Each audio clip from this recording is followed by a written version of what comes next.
Hi friends, నేను మేరండి. మీరు చూస్తున్న టెక్నికల్ అని తెలుగు. ఫ్రెండ్స్, ఇక్కడ మన టాపిక్ ఏంటంటే ఓపో నుంచి ఒక బడ్జెట్ మొబైల్ అయితే వస్తుంది. వచ్చి మనకి ఓపో చూసుకున్న మాత్రం జూలై 29వ తారీఖు అయితే ఫ్లిప్కార్ట్లో సేల్స్ స్టార్ట్ అవుతున్నాయి. దాని స్పెసిఫికేషన్ అంటే లీకేజ్ అయిన కంటే ఆ స్పెసిఫికేషన్ మీతో షేర్ చేసుకుంటాను. ఆ స్పెసిఫికేషన్ తగ్గట్టు ప్రైస్ కూడా వర్తా కాదు ఒకసారి క్లారిటీ అయితే ఇచ్చేస్తాను. అది తెలుసుకునే ముందు చిన్న రిక్వెస్ట్ ఏంటంటే మనకి ఎవరైతే ఫస్ట్ టైం మన ఛానల్ చూస్తే మాత్రం ఛానల్ అయితే తప్పకుండా సబ్స్క్రైబ్ చేసుకొని పక్కన బెల్ ఐకాన్ తాళ పెట్టండి. వీడియో నచ్చితే మాత్రం లైక్ చేయండి. వీడియోలో ఇన్ఫర్మేషన్ ఉంది కొంచెం మనకు పనికొచ్చేలా ఉందని కూడా మీ ఫ్రెండ్స్కి అయితే షేర్ చేయండి.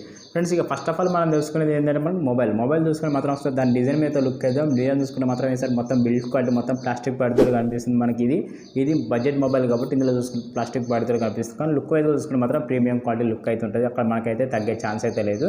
దీంతోపాటు ఇందులో వాడిన ప్రోసెసర్ చూసుకుంటే మాత్రం ప్రోసెసర్ వచ్చి మనకి స్నాప్డ్రాగన్ నుంచి 695 ప్రోసెసర్ లభిస్తుంది. దీని క్లాక్ స్పీడ్ వచ్చి మనకి 2.28 క్లాక్ స్పీడ్ లభిస్తుంది. వచ్చి 600 మీద లభిస్తుంది ప్రోసెసర్ అనేది. కొంచెం బేసిక్ గేమింగ్ అనేది కొంచెం ఎక్సలెంట్గా ఆడుకోవచ్చు. దీంతో పాటు మల్టీ టాస్కింగ్ అయితే చాలా అదిరిపోద్ది అని చెప్పుకోవచ్చు. అది ఓవరాల్గా ప్రోసెసర్ మీద చూసుకుంటే, ఎందుకంటే ఇది క్లాక్ స్పీడ్ చూసుకుంటే మాత్రం 2.28 క్లాక్ స్పీడ్ లభిస్తుంది కాబట్టి కొంచెం బేసిక్ గేమింగ్ అయితే ఆడుకోవచ్చు. బీజిఎం లాంటి గేమ్స్ అయితే మనకి 30 FPS 40 FPS అయితే కొంచెం నార్మల్గా గేమ్స్ అయితే ఆడుకునే అవకాశం అయితే ఉన్నాయి. ఇందులో ఎక్కడైతే గుర్తుపెట్టుకోండి ఫ్రెండ్స్. అలాగే దీంతో పాటు డిస్ప్లే వస్తే 6.7 ఇంచ్ OLED డిస్ప్లేతో లభిస్తుంది. డిస్ప్లే దగ్గర చూసుకుంటే మాత్రం చాలా ఎక్సలెంట్ అని చెప్పుకోవచ్చు. మనకి ఏదైనా వీడియో ఎక్స్పీరియన్స్ అనేది కొంచెం వేరే లెవెల్లో వచ్చేస్తుంది. ఎందుకంటే మనకి డిస్ప్లే అనేది ఫుల్ హెచ్డీ ప్లస్ డిస్ప్లేతో లభిస్తుంది. అలాగే మనకు 120 FPS లభిస్తుంది. డిస్ప్లే బ్రైట్నెస్ చూసుకుంటే మాత్రం 2100 నిట్స్ వరకు అయితే బ్రైట్నెస్ ఉంది కాబట్టి సన్లైట్లో కూడా మనకు బ్రైట్నెస్ అనేది చాలా న్యాచురల్గా కనిపిస్తుంది. ఇంకోటి ప్లస్ పాయింట్ ఏంటంటే మనకి డిస్ప్లేలో HDR10+ సపోర్ట్ ఉంటుంది. విత్ మనకి NFC అనేది ఇందులో లేదైతే ఫ్రెండ్స్, ఇది ఒకటైతే గుర్తుపెట్టుకొని. NFC అయితే ఇందులో లేదు, ఇది ఒకటైతే గుర్తుపెట్టుకొని. మీకు NFC కావాలనుకుంటే మాత్రం వేరే మొబైల్స్కి అయితే చాలా బెటర్. ఇందులో అయితే NFC అయితే లేదు, ఇది ఒకటైతే గుర్తుపెట్టుకొని. ఇది ఒక మైనస్ పాయింట్ అని చెప్పుకోవచ్చు ఫ్రెండ్స్. అలాగే దీంట్లో మనకు డిస్ప్లే అయితే కొంచెం బెటర్గానే ఉందని చెప్పుకోవచ్చు. వీడియో పర్ఫార్మెన్స్గా చూసుకుంటే మాత్రం వీడియో ఎక్స్పీరియన్స్ అనేది వేరే లెవెల్ అనుకుంటే చెప్పుకోవచ్చు. మనకు బడ్జెట్ దగ్గర చూసుకుంటే మాత్రం ఈ మొబైల్లో చూసుకుంటే మాత్రం డిస్ప్లే అయితే కొంచెం నాకైతే బాగా నచ్చింది. దీంతో పాటు కెమెరా చూసుకుంటే బ్యాక్ సైడ్ డ్యూయల్ కెమెరాతో లభిస్తుంది. మెయిన్ కెమెరా 50 MP ఇది వచ్చి వైడ్ యాంగిల్ లెన్స్ లభిస్తుంది. అలాగే సెకండరీ కెమెరా వచ్చి 2 MP డెప్త్ సెన్సార్ కోసం. ఇది మనకు ఈ రెండు కెమెరా యూజ్ చేసుకుని బ్యాక్ సైడ్ వచ్చి మనకు ఫుల్ వచ్చి 30 FPS అయితే వీడియో రికార్డ్ చేసుకునే ఆప్షన్ ఉంది. ఫ్రంట్ సైడ్ విషయానికి వస్తే ఫ్రంట్ వచ్చి మనకి 60 MP సెల్ఫీ కెమెరా ఇచ్చారు. ఇందులో కూడా మనకు ఫుల్ వచ్చి 30 FPS అయితే వీడియో రికార్డ్ చేసుకోవచ్చు. బ్యాక్ సైడ్ ఇంకో ప్లస్ పాయింట్ ఏంటంటే మనకు ఒక LED ఫ్లాష్ లైట్ కూడా లభిస్తుంది. అంటే ఓవరాల్గా కెమెరా మీద ఒపీనియన్ ఏంటంటే మనకు పోర్ట్రేట్ షాట్స్ అయినా కొంచెం బెటర్గా వస్తాయి మనకి ఇందులో చూసుకుంటే మాత్రం. ఎందుకంటే మనకి దీనిలో 3x వరకు అయితే ఆప్టికల్ జూమ్ చేసుకునే అవకాశం ఉంది. అలాగే మనకు విత్ డిజిటల్ జూమ్ చేసుకునే అవకాశాలు ఉంటాయి కాబట్టి మనకు ఆప్టికల్ ఇమేజేషన్ పిక్చర్ క్వాలిటీ కూడా చాలా అద్భుతంగా వచ్చేస్తాయి. కెమెరా బ్యాక్ సైడ్ కెమెరా చూసుకుంటే మాత్రం ఫ్రంట్ సైడ్ సెల్ఫీస్కి అయితే కొంచెం బెటర్గానే ఉంది మనకి. ఎందుకంటే మనకి బడ్జెట్లో వస్తుంది సార్ మొబైల్ అయితే. దీని ప్రైస్ ఓవరాల్గా చూసుకుంటే మాత్రం చాలా కొంచెం బెస్ట్ ప్రైస్ లభిస్తుంది. అది వచ్చి మనకి లాస్ట్ ఎండింగ్లో చెప్తాను దాని ప్రైస్ ఎంత అని కూడా. అప్పటి వరకు అయితే వీడియో అనేది కొంచెం పూర్తిగా చూడి కొంచెం అయితే మీకు ఇన్ఫర్మేషన్ వచ్చిందని అనుకుంటున్నాను.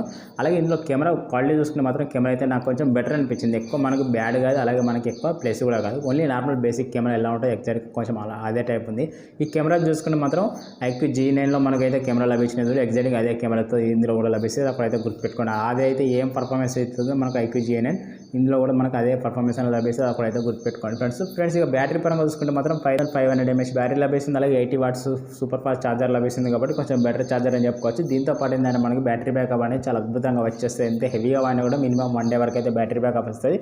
అలాగే మనకు 100% ఛార్జింగ్ ఎక్కనికి మాత్రం 80 watts ఛార్జర్ కాబట్టి ఇది వచ్చి మనకి 52 minutes అయితే టైం అనేది తీసుకుంటుంది కాబట్టి అంటే ఓవరాల్గా మనకు బేసిక్గా ఎక్కనికి అయితే ఫాస్ట్ ఛార్జర్ కాబట్టి కొంచెం 30 minutesలో మాత్రం ఫుల్ అయిపోతుంది. ఇది ఒకటైతే గుర్తుపెట్టుకోండి. బ్యాటరీ బ్యాకప్ అనేది చాలా అద్భుతంగా వచ్చేస్తుంది. ఇక్కడైతే బ్యాటరీ అయితే కొంచెం బెటర్గా ఉంది.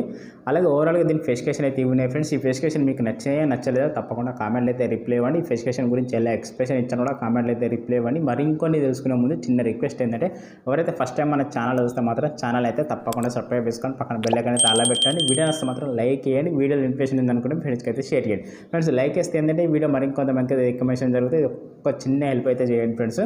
ఇక మిగతా విషయానికి వస్తే మనకు ఆండ్రాయిడ్ గురించి ఇందులో ఆండ్రాయిడ్ విషయానికి వస్తే Android 14తో లభిస్తుంది. అలాగే మనకు కలర్ వైస్తో లభిస్తుంది. అలాగే ర్యామ్ కెపాసిటీ చూసుకుంటే ర్యామ్ వచ్చి 8GB RAM 120 వేరియంట్ ఉంది. 8GB RAM 256 వేరియంట్ ఉంది. దీని కెపాసిటీ విషయానికి వస్తే ర్యామ్ కెపాసిటీ వచ్చి మనకి LPDDR4X ర్యామ్తో లభిస్తుంది. అలాగే UFS 2.2తో లభిస్తుంది. ఒకటైతే గుర్తుపెట్టుకోండి ఫ్రెండ్స్. అలాగే దీనిలో మనకి ఇంకొన్ని ఫీచర్స్ ఏంటంటే లౌడ్ స్పీకర్ ఉన్నాయి, స్టీరియో స్పీకర్స్ ఉన్నాయి, డాల్బీ అట్మాస్ అయితే లేదు, డాల్బీ విజన్ అయితే లేదు. సౌండ్ పక్కన చూసుకుంటే మాత్రం లౌడ్ స్పీకర్ స్టీరియో స్పీకర్ అయితే ఉన్నాయి. 3.5 mm జాక్ అయితే ఉంది ఇందులో మనకి.